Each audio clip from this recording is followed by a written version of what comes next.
bom dia. Estou aqui para o nosso devocional e hoje nós vamos ler então Hebreus capítulo 12. Diz assim, a partir do versículo 1. Portanto, também nós, considerando que estamos rodeados por tão grande nuvem de testemunhas, desembaraçemo-nos de tudo que nos atrapalha e do pecado que nos envolve, e corramos com perseverança a corrida que nos está proposta, olhando fixamente para o autor e consumador da fé, Jesus, o qual, por causa do júbilo que lhe fora proposto, suportou a cruz, desprezando a vergonha, e assentou-se à direita de Deus, assentou-se à direita do trono de Deus. Refleti profundamente sobre aquele que suportou tamanha oposição dos pecadores contra sua própria pessoa, não para que não nos fatigueis, tampouco desanimeis.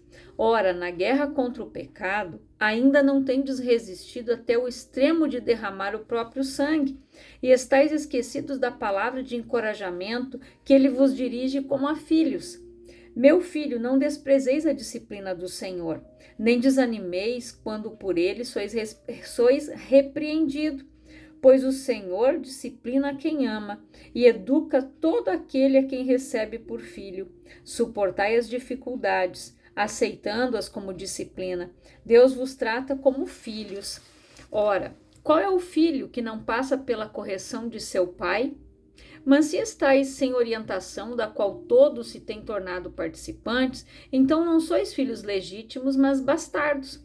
Além do mais, tínhamos nossos pais humanos que nos educavam, e nós os respeitávamos, quanto mais devemos toda obediência ao Pai dos Espíritos, para então vivermos? Porquanto nossos pais nos disciplinavam por um espaço curto de tempo, da forma que melhor lhes parecia. Deus, entretanto, nos corrige para o nosso bem maior, a fim de que possamos participar plenamente da sua santidade.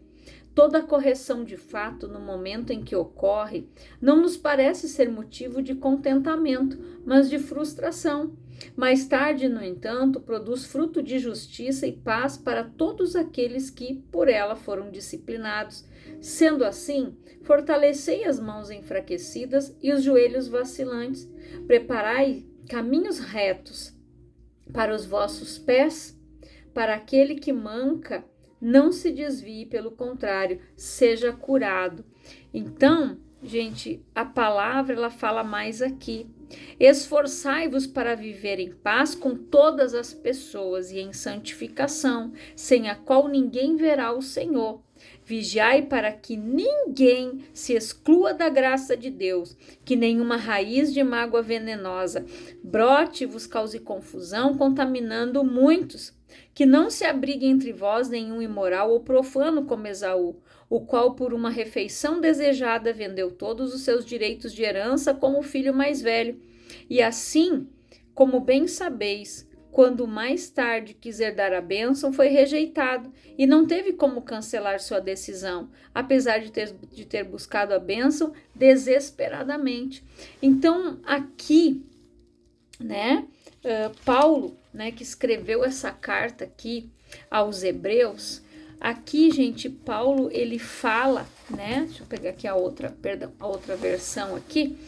Então, aqui, Paulo, ele diz, se suportais a correção, Deus vos trata como filhos, porque que filho há a quem o pai não corrija?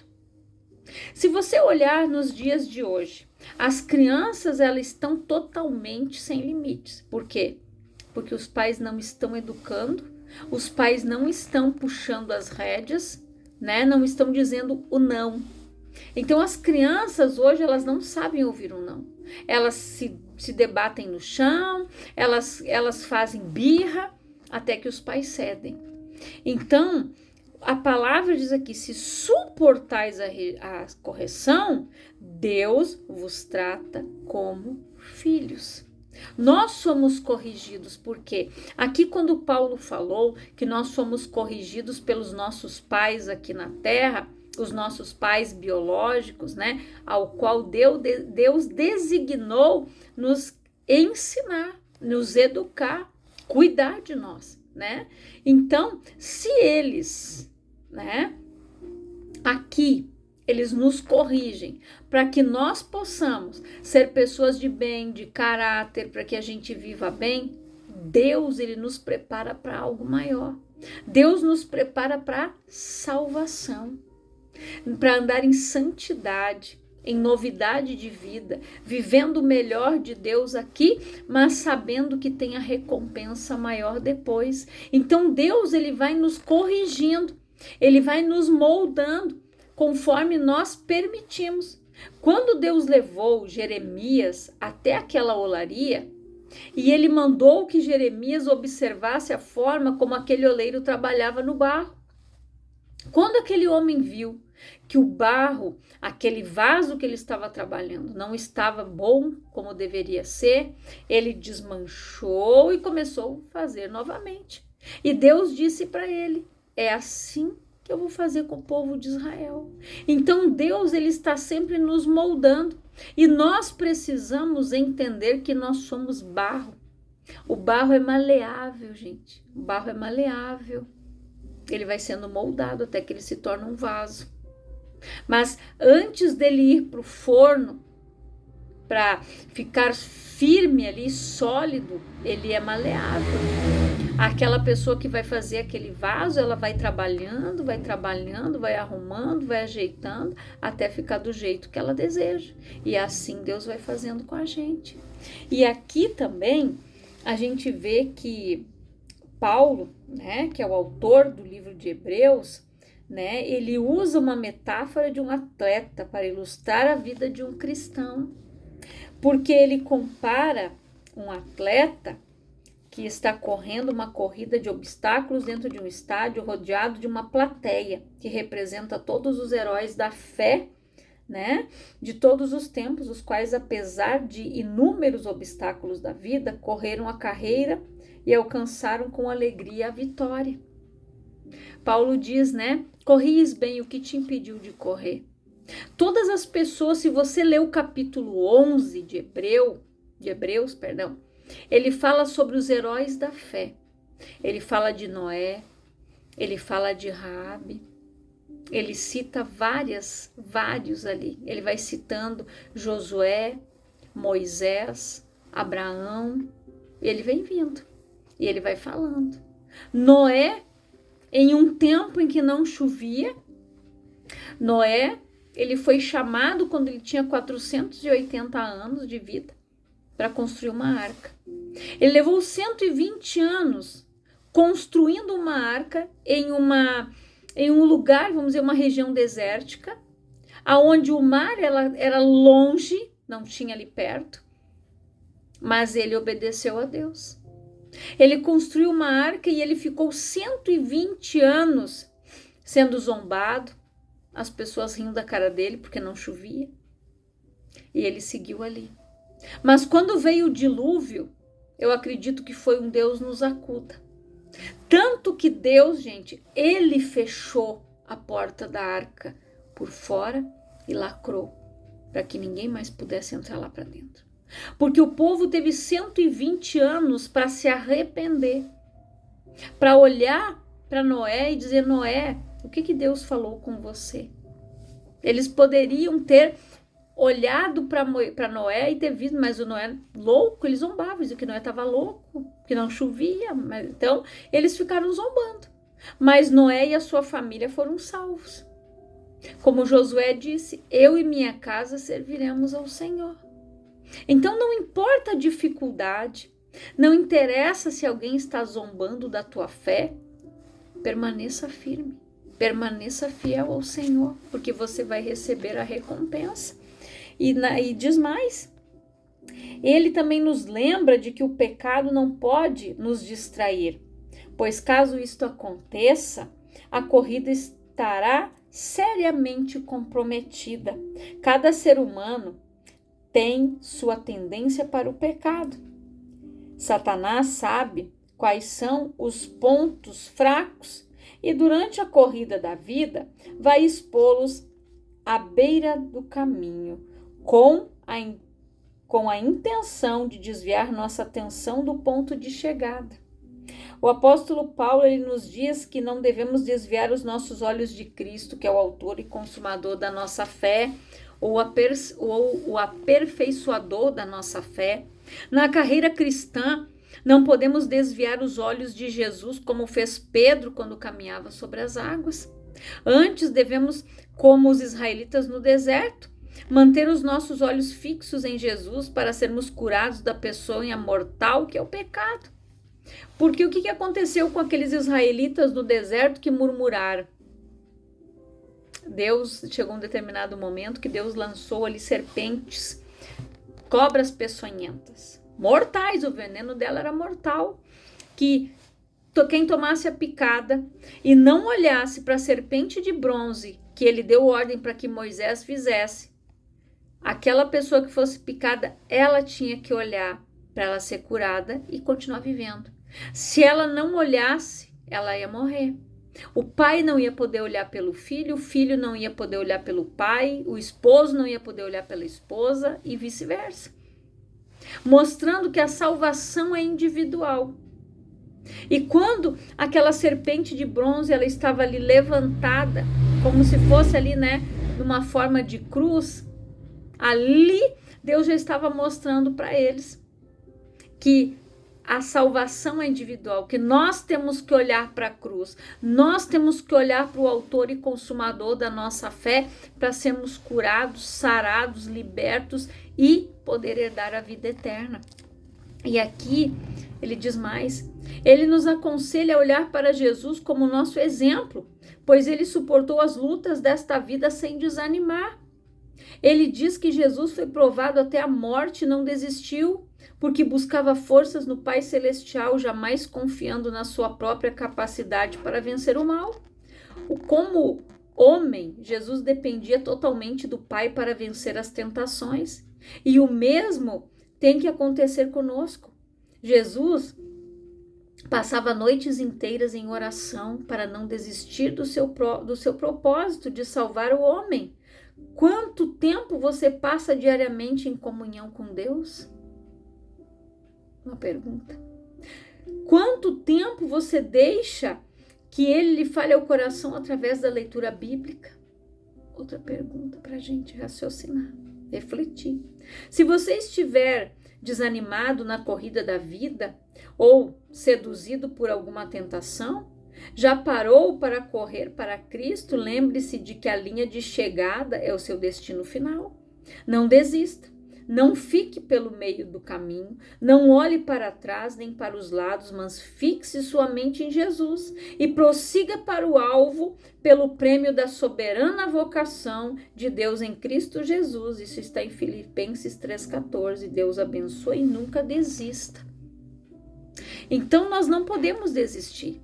Nós não podemos desanimar, nós precisamos perseverar. Paulo também diz que nós não devemos abandonar a nossa congregação, como é costume de muitos. Porque tem muitas pessoas, eu não gostei, o pastor falou tal coisa ali, eu não gostei, o fulano não me cumprimentou, e daí as pessoas vão usando, gente, elas vão dando desculpas e elas vão se afastando de Deus. Aí elas vão abrindo terreno para o inimigo. Nós não podemos baixar a guarda. Tem pessoas que estão se deixando dominar pelas tentações. Por quê? Porque não estão orando o tempo que deveriam, não estão buscando, não estão refletindo, não estão ali deixando Deus falar o coração dela através da sua palavra. As lutas estão vindo, elas estão sucumbindo. As lutas estão vindo, elas estão murmurando.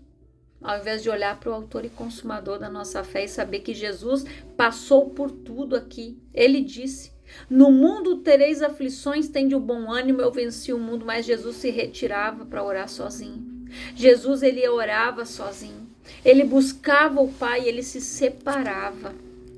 Chegava um momento que ele dizia para os discípulos, vocês vão para cá e eu vou para cá. Tem momentos, gente, momentos não, todos os dias. Nós temos que ter o nosso individual com Deus. estar no secreto com o Senhor, fechar a porta do nosso aposento e falar com Deus mesmo, orar, clamar aos céus, orar mesmo, colocar o coração diante do Senhor. E Deus, ele vai falando conosco.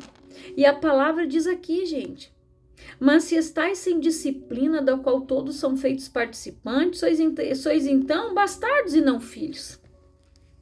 O rebelde, o filho pródigo, né? Aquele filho pródigo, ele pegou tudo que lhe pertencia e foi embora. Eu não gosto mais disso aqui. Eu quero o que é meu, vou embora, não gosto de trabalho. Foi embora, perdeu tudo. Aí, ele, quando estava ali, numa situação humilhante, cuidando de porcos, nem o que os porcos comiam davam para ele. Ele lembrou: mas os trabalhadores do meu pai têm fartura de pão e eu aqui, eu vou levantar e vou ter com meu pai. Eu vou pedir para o meu pai perdão, vou dizer para ele que eu pequei contra os céus e contra ele. Eu vou me levantar e vou ir ter com meu pai. Primeiro ele refletiu nisso. E na segunda oportunidade ele se levantou e foi, voltou. E muitas vezes é isso que está faltando. Pai, deixa. Você tem a tua escolha. Você tem o teu livre-arbítrio. Aquele filho quis ir. Vai. Mas depois quebra a cara no meio do caminho. Não adianta culpar o pai.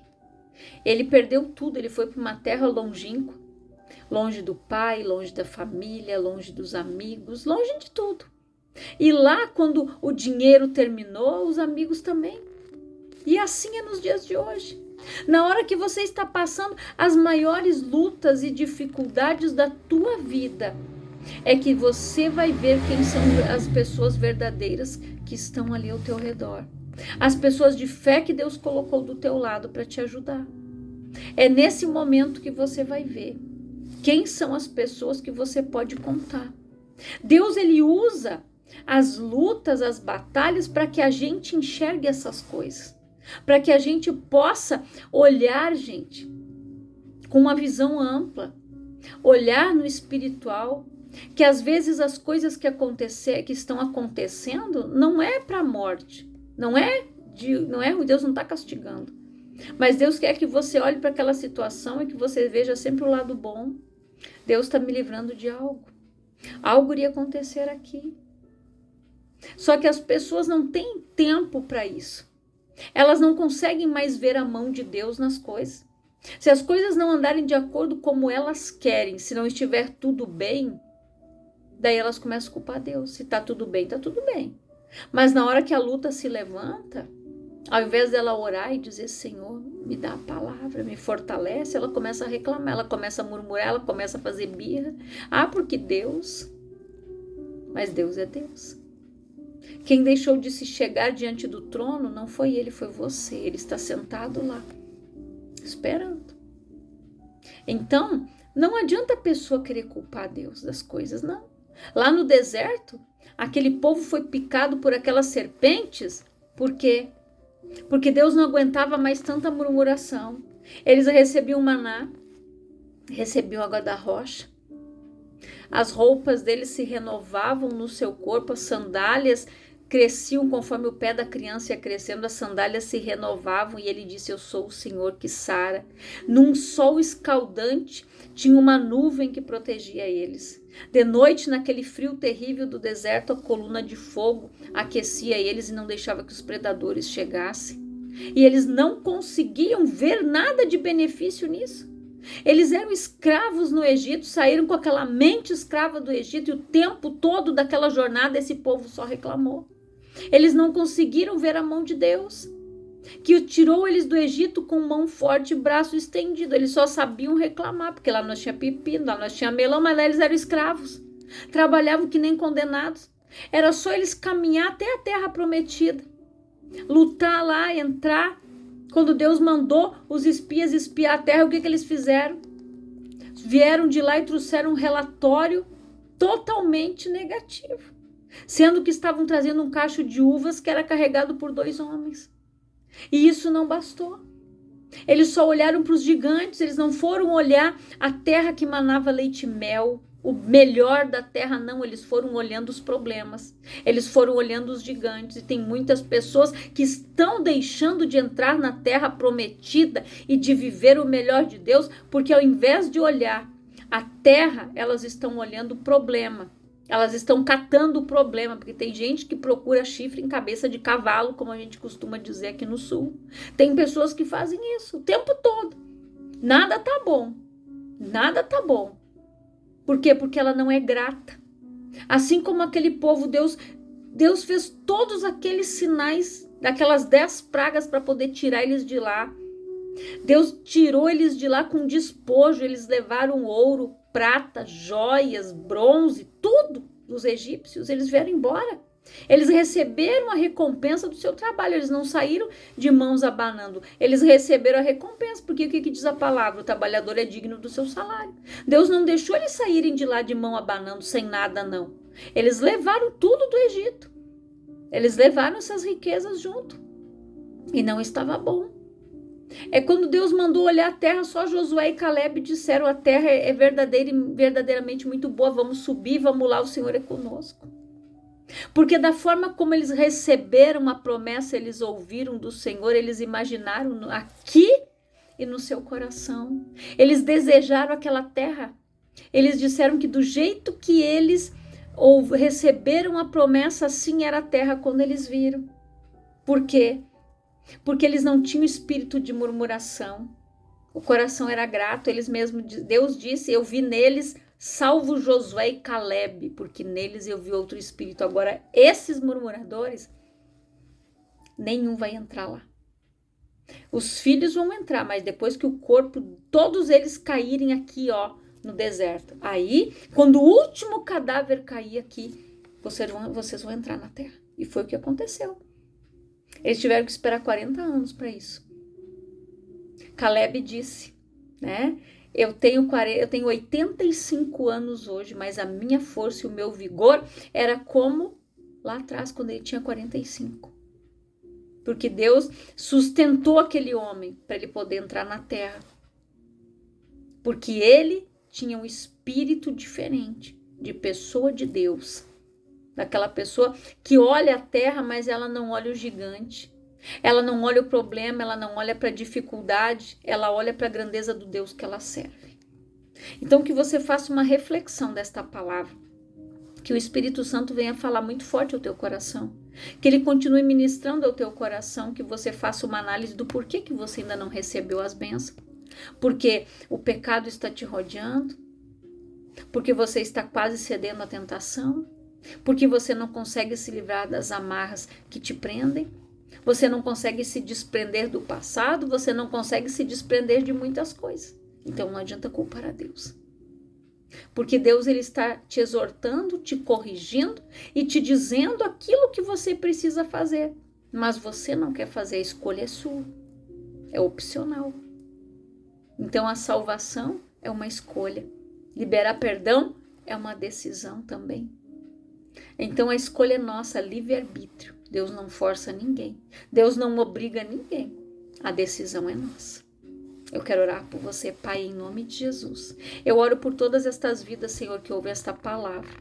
Que elas sejam edificadas, que elas sejam fortalecidas, que elas olhem para si mesmas e vejam o real motivo do porquê que elas não estão sendo abençoadas, do porquê que elas não estão entrando na terra prometida, o porquê das amarras, o que está prendendo. O que está impedindo esta pessoa de receber a bênção e de viver o melhor do Senhor aqui nesta terra. Que o Espírito Santo que convence da justiça, do juízo e do pecado, que ele venha te convencer, que ele venha te mostrar. E que você ore desejando isso no teu coração. A mudança. Que ele te mostre onde você precisa mudar e que você aceite no teu coração. Eu preciso mudar aqui, Senhor, me ajuda. Você precisa ser honesto e sincero com o Senhor, porque Ele trabalha com os puros e sinceros de coração. Dê nome ao teu pecado. Confesse ao Senhor, eu fiz isso, Senhor, eu errei aqui. Para que o Senhor possa te perdoar, para que você tire esta procuração, essa legalidade das mãos das trevas. Então que você viva a vida e a vida em abundância que Jesus veio para nos dar. Que o Senhor te abençoe. A palavra ela é dura, mas o Senhor corrige aqueles que Ele ama. Então, Deus está te corrigindo. O Senhor está te exortando e te levando a fazer uma análise da tua vida e que você converse com o Pai. Tenha aquela conversa de pai para filho que o Senhor está te aguardando. Que o Senhor te abençoe poderosamente no nome de Jesus, lá no teu secreto. O Senhor te espera.